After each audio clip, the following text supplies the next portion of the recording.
அந்த ஏமூர் அந்த ஊர் பேர், அந்த பஞ்சாயத்து முன்னாள் பஞ்சாயத்து போர்டு தலைவர் அவர் வந்து ஏடிஎம்கேக்காரருங்க, ஏடிஎம்கேன்னு கூட அவருக்கு சொல்ல தெரில, ரெட்டையிலக்காரருங்க அப்படின்னாரு. அவரு வந்து கையெழுத்தெல்லாம் வாங்கிட்டு போனாருங்க. ஆனால் அன்றைக்கி நைட்டு எனக்கு பக்கு பக்குன்னு ஆகிடுச்சு. அடுத்த நாள் காலையில் ஃபோன் பண்ணி, அண்ணே என்னண்ணே என்னை வம்புல மாட்டி விட்றாதீங்கண்ணே, நானே பொண்டாட்டி இழந்த துக்கத்தில் இருக்கேனே அப்படின்னு அவர் சொன்னார். அவர்கிட்ட அந்த கையெழுத்தெல்லாம் வாங்கினாங்க, ஆதார் கார்டெல்லாம் வாங்கிட்டு போனாங்கல்ல, அதை வச்சும் எங்களுக்கு கரூர் வழக்கை வந்து சிபிஐ தான் விசாரிக்கணும் அப்படின்னு சொல்லி அவங்க பேரில் ஒரு கேஸ் ஒன்று போட வச்சாங்க. இப்போ இந்த ரெண்டுமே போலி பொய் அப்படின்றது தெரிய ஆரம்பிச்சிருச்சு. சாதாரணமாக நம்ம மாவட்ட ஜுடிஷியல் சம்மந்தப்பட்ட கோர்ட்லேயே இந்த மாதிரி ஒரு விஷயம் போனாக்கா நாராக நுங்கெடுத்துருவாங்க கோர்ட்டில்.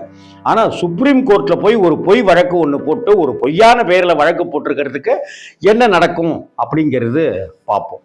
இப்போ அந்த 2 பேர் இருக்காங்க இல்லையா, அவங்களுக்கு தான் இன்னும் பணம் போய் சேரலை. அதுக்கு காரணம் வந்து